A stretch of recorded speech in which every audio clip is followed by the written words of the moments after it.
Thank you so much to John and to the panel for this meaningful discussion. We're getting ready to set up for our next panel, which is diversity in government, from congressional staff to political appointees and elected office. Last year, the Joint Center for Political and Economic Studies reported that people of color account for 40% of the U.S. population, but only 18% of all top House staff last year.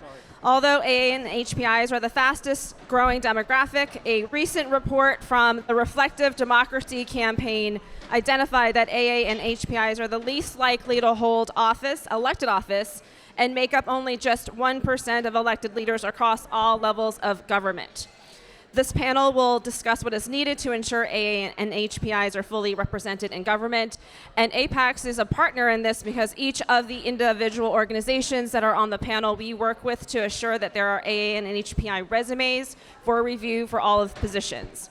We will begin this discussion with a fireside chat with our moderator, Irene Bueno, as well as with Senators Mazie Hirono and Senator Tammy Duckworth. Senator Duckworth represents Illinois, the United States Senate, and is the honorary co-chair of the Legislative Leadership Summit. And we are so proud to have her and Senator Hirono, who is the first female senator from Hawaii and the first Asian American woman to be elected to the Senate. So please welcome Irene Bueno and Senators Duckworth and Hirono.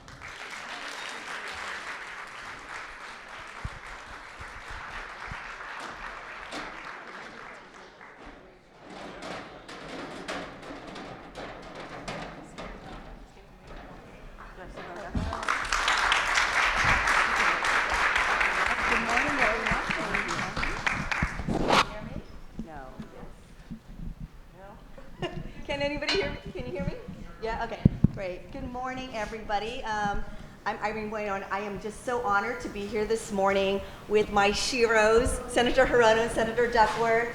We are so grateful that they could spend time with us this morning because, as you can imagine, the Senate schedule is extremely busy. But we don't have a lot of time, sadly, so we really want to just get going so we have a chance to hear from these amazing women about their lives, what they've experienced throughout their career, and maybe they'll share some of their wisdom about what has worked for them in terms of their path. So I want to thank them again, and let's get started. So I'll start with you, Senator Hirono, and we'll go back and forth. What has inspired you to run for office, and how does your personal background influence your approach to public service and policy making? Well, first of all, it's really great to be here with all of you, and both Tammy and I could go on forever, but we only have a really limited time, so the idea is to keep answers short.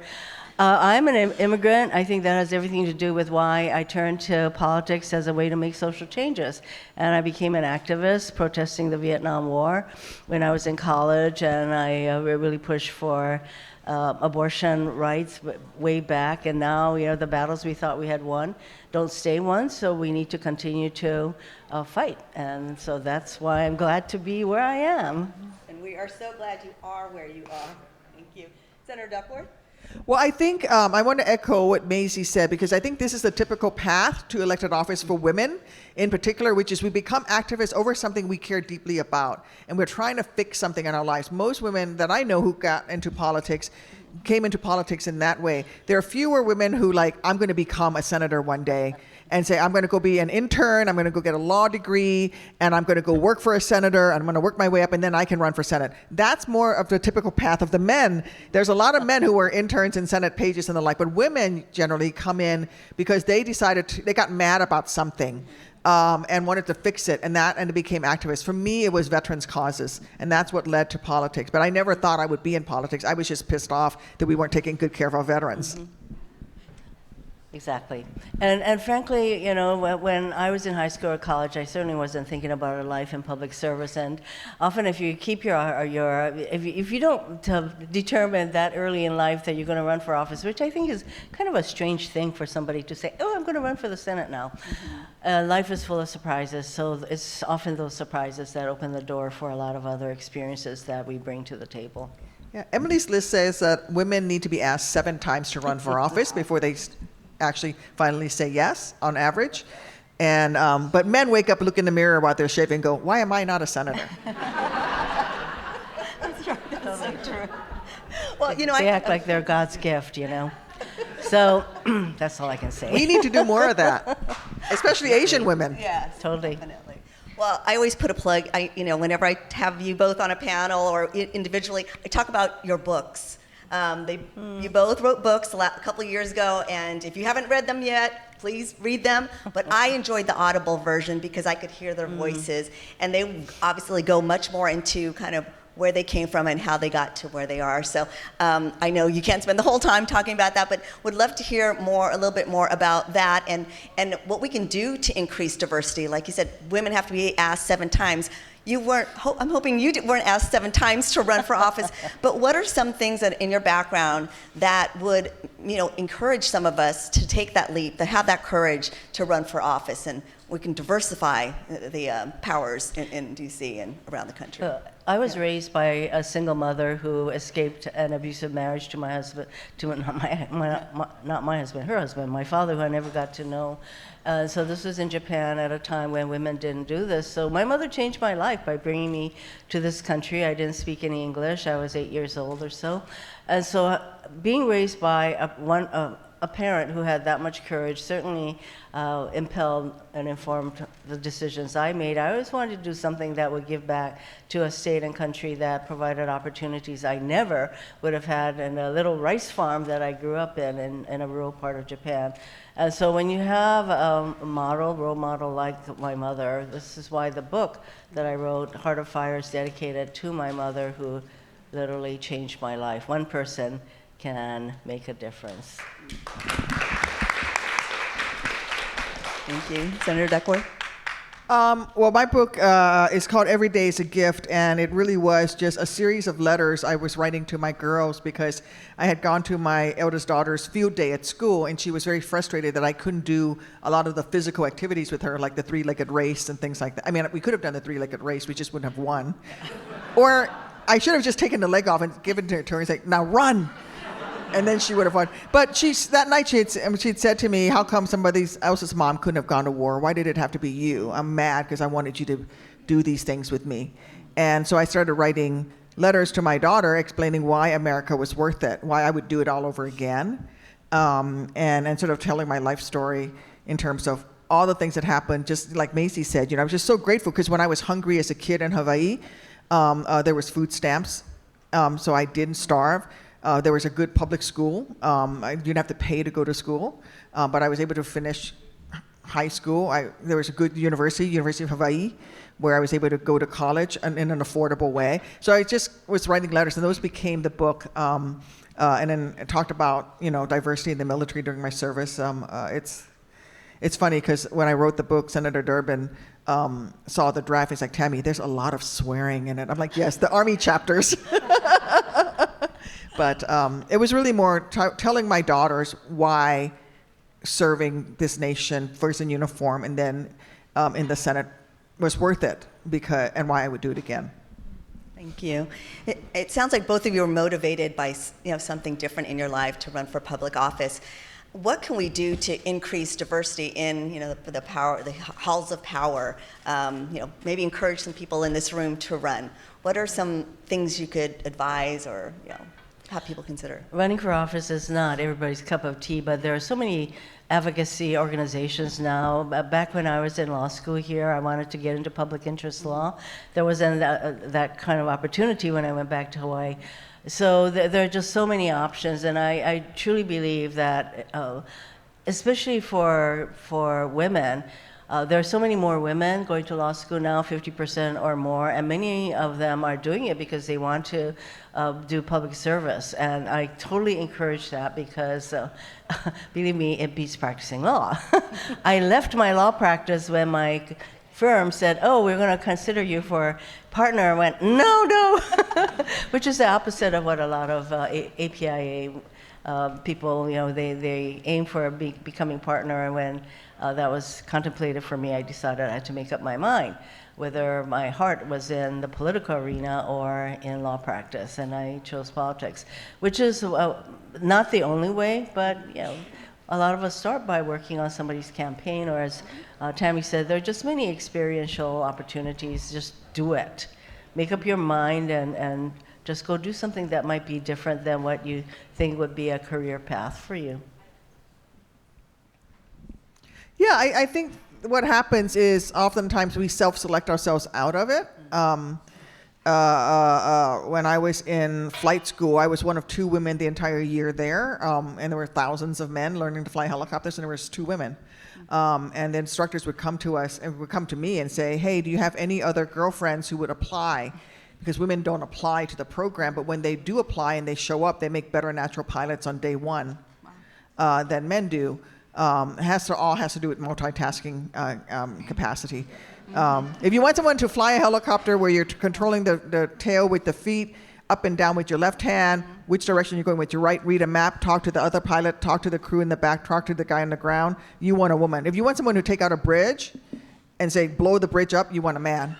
So, but women don't apply, even though they make better pilots on day 1. And I think this is part of it. It's like, find your passion, whatever that is, and pursue that and advocate for that, no matter where it goes, even if it goes into a field that you don't think of as something that traditionally you would go for. So you do end up in elected office when you do that. You do end up in a place where you bring greater diversity, but you have to bring that passion with you, what you care about.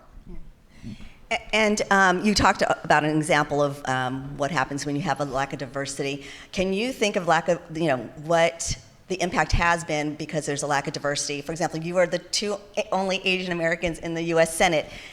What are some of the issues that you face because of the lack of diversity in the Senate and in other places? And and we already talked about kind of what we can do, but. I'm looking out at you, and obviously you understand what lack of diversity in the workplace is, and any place where decisions are made, usually we're not sitting at the table. So you have to be very intentional about it. I'm glad to say that serving on the Judiciary Committee, up to this point, we have confirmed about 125 judges for lifetime appointments, and 75% of them are women, and then about 65% are minorities, more than ever in the history of our country. Joe Biden is being very intentional about who he nominates for these lifetime positions. We obviously, in my view, lack ideological diversity on the Supreme Court right now, and they are about to decide on a case that involves Harvard and University of North Carolina and their use of race as part of their admissions process. That is being challenged, and you have people like Clarence Thomas. They had a 5-hour hearing, which is really long for a Supreme Court, and Clarence Thomas said, what is diversity? I don't know what that means. Excuse me? So, I signed onto an amicus brief on that case, as did a whole group of businesses who said that they need universities to graduate diverse people so that they can have better discussions, better decision making. So it has to be intentional. And for those of us who have been in positions where we're the only ones, or very few, you need to really stay your ground. And the thing is, once you start using your voice, and when I said about President Trump that he's a misogynist and a sexual predator and that he should resign, that was the first time that I spoke out in that way, and there was an article in the Hawaii paper saying, oh, she finally found her voice. That really pissed me off, because we all have voices. We just need to use our voices more, especially Asian American, Native Hawaiian, Pacific Islanders. Well, I would add to that by saying that we should also, once you're in those positions where you have the seat at the table, it is on you to fill that pipeline with people who will come in behind you. It's as Mrs. Obama said, as Michelle Obama said, once you've climbed the ladder, turn around and help somebody up. Don't kick the ladder away. So it is important. One of the things I've been I served on was a committee to make the staff of the Senate reflect the population of the country, by meaning that it needs to be more than, it has to be 50% diverse. And so we don't have enough staff at especially the highest level. There's not enough people in the pipeline.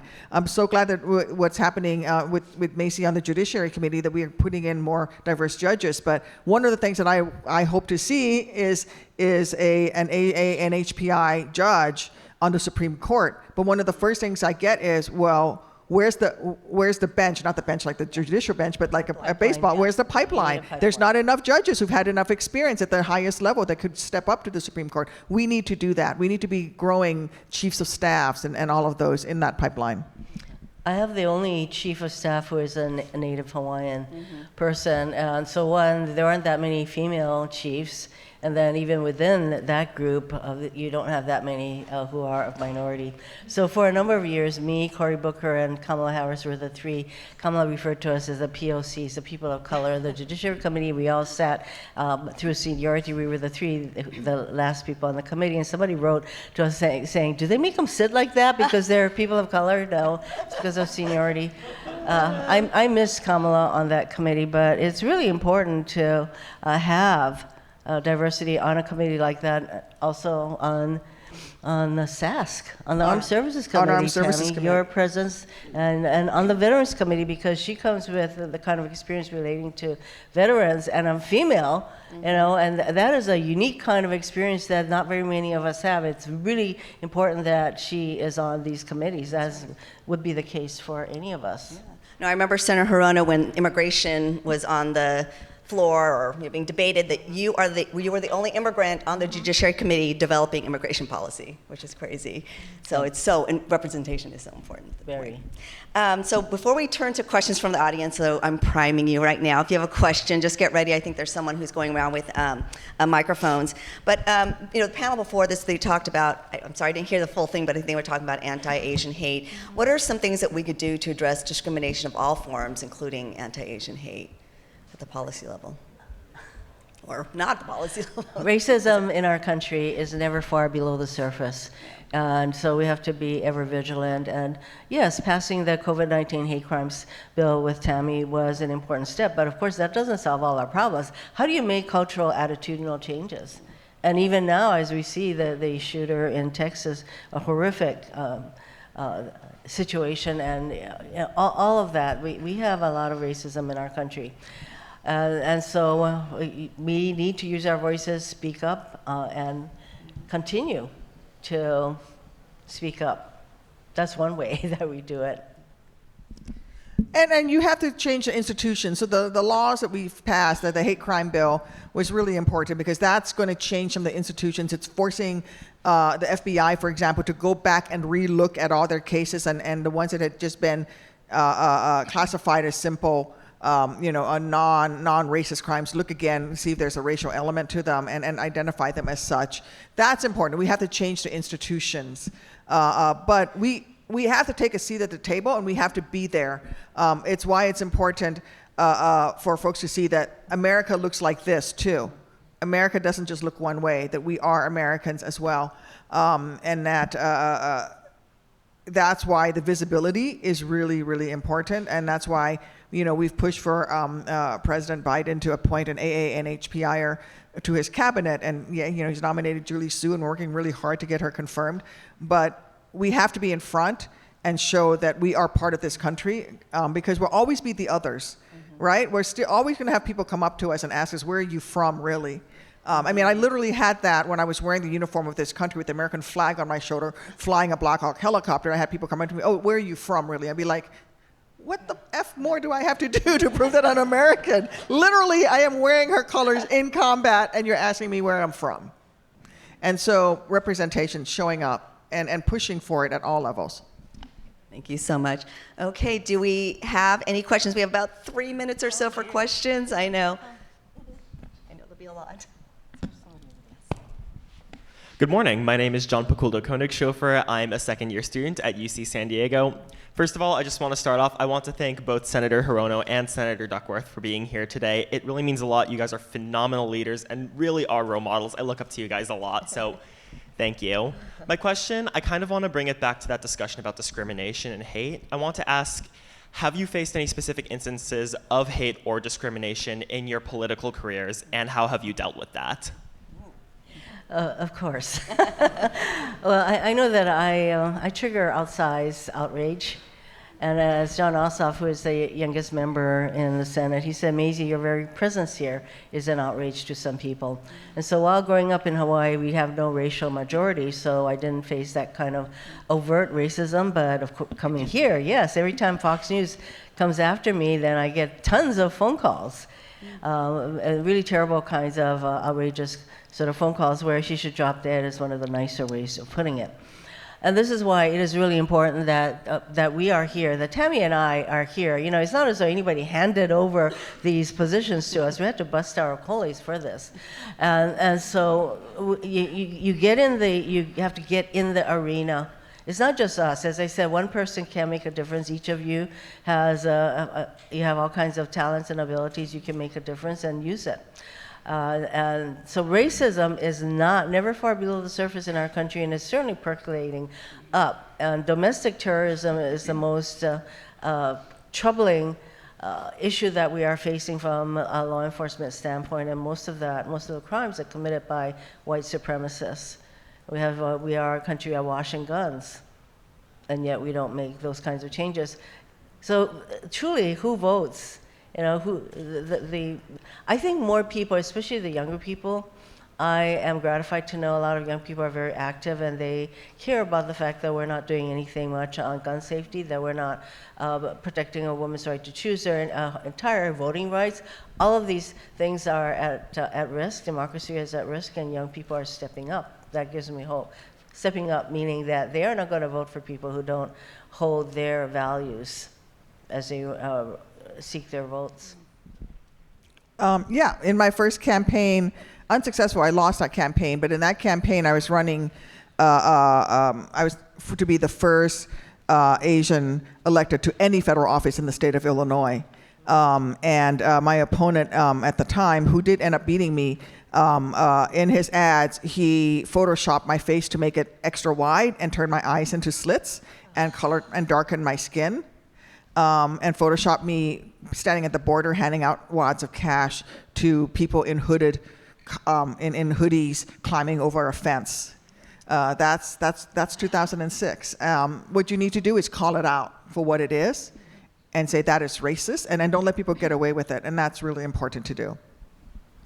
And right now, we are doing everything we can to enable Julie Su to become the labor secretary, and there are huge billboards in states like Montana and West Virginia saying things like, if Julie Su becomes the labor secretary, the gig economy will crash. Things like that. And the fact that she is an Asian woman, we need to pay attention to the kinds of criticisms that are lobbed on her and people like Catherine Tai, our trade rep. She was told, oh, you're just too nice to be a tough trade rep. How are you going to negotiate? You just want to say, I do. You know that both of us swear, but I think I'm the first one to say bullshit on air. So there we go. Yeah, I mean, they've spent over $10 million against Julie Su right now. Yep. So far. We need to get her in there. But Well, yes. you know that we could keep talking forever, and I know there are lots of questions, but I know you have so much Senate business. I just want to say I'm so grateful that you are in the Senate, you are fighting for us, that you are lifting up your voices, whether it's in the Senate or to the president or whomever, to the press. Thank you so much for lifting up your voices. And we need to do what we can. We need to lift our voices up from wherever you are, run for office, vote, organize your community, because we need to support these senators and others who support our community. So thank you so much. Thank you, everyone. Big round of applause.